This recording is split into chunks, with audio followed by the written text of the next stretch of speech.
Today we'll start with a new chapter, a summary of the new chapter I'll give you, that is the dog named Duke. It is written by William D. Ellis. Here in this chapter we have two characters, that is one Mr. Hooper or Charles Duck Hooper, either of the name, and he has a wife named Marcy and a dog named Duke. So here Hooper used to be a highly motivated and result-oriented, hard-charging zone sales manager for a chemical company. Later on, he faced an accident, and that accident reduced him to a paralyzed. Despair had led him onto helplessness, but this dog, Duke's re-entry into his life lifted his numb spirit. Duke taught to help him to cope with the challenge and led him to accept the challenged mode of life. Hooper could not walk and on the foot to his office. He was promoted to the assistant national sales manager, but Duke, his beloved dog, who helped Hooper to achieve his objective step by step, died in an accident. So let's continue with the chapter with one by one point. First, in the first part of the chapter, we have discussed about Chuck Hooper, who was a favored young man. It is a matter of 1953.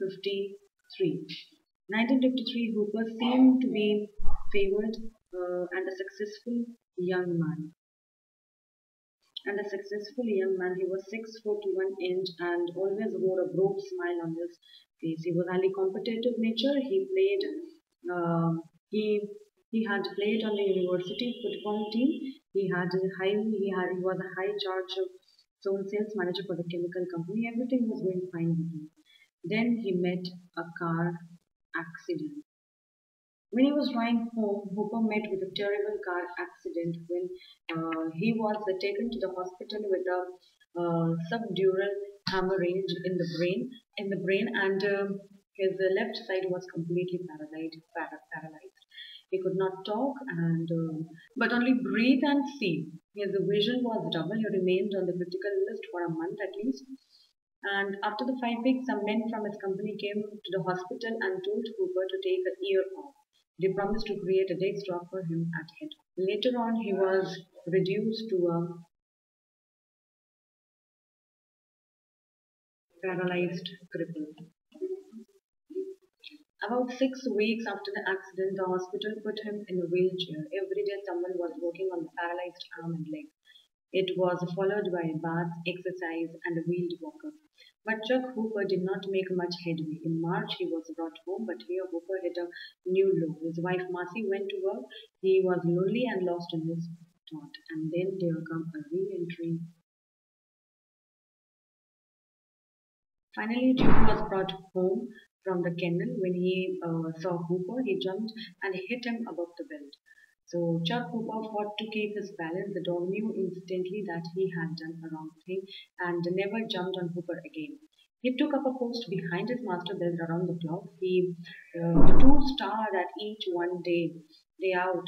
One could not move and the other could not talk. Finally, Duke could not take this boredom. One evening, Chuck Hooper had hooked the leash onto Duke's collar. It was like lightening a fuse. He asked Marcy to keep him on his feet, with Marcy supporting him by the elbow. He moved his right leg forward. It could not.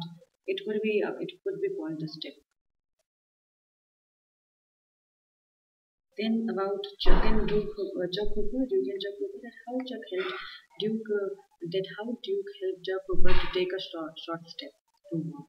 Later on, what happened, like with Hooper standing, the dog walked to the end of the leash and tugged steadily. What so-called step they took that daily, and leaning back against the pull, Hooper learned to keep his balance without Marcy. Within 2 weeks, they reached the front porch. By mid-April, the neighbors saw the dog pull his leash taut, then stand and wait. The man would drag himself abreast of the dog.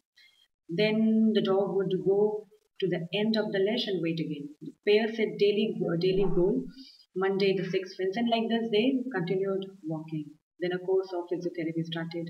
Later on, when Marcy saw that there is a change in Chuck Hooper there was a change in Chuck Hooper only with the help of Duke, so there is no need of physiotherapy. therapy and she refused the doctor to continue with the scene. Then Hooper,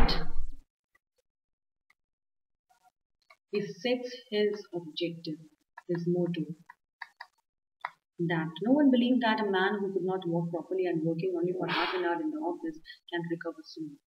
Hooper declared that from March 1 he would be joining the office as a full-timer. Chuck Hooper hit the target, and he did it only because with the help of Duke. Hooper had not time for March 1 for the physiotherapy program. He turned completely to Duke. Duke pulled him along to the street faster and faster, increasing his stability and endurance. After Chuck Hooper was promoted to regional manager, covering more than 4 states. And the last, death of Duke. So on the evening of October 12, 1957, the Hooper had a guest. So suddenly Jack heard the screech of Brake outside. Instinctively he looked for Duke. He had been run over. He was taken to the animal hospital. Duke was drugged, but he could not survive. A week more, Hooper was promoted to assistant national sales manager. The order to the worked as if it was a special tribute to them. Therefore, to advance our objectives step by step, Charles Hooper is appointed Assistant National Sales Manager. So this is how the chapter ends, and he was able to gain his objective only with the help of Duke. Without him, it would be impossible for Chuck Hooper to think about it.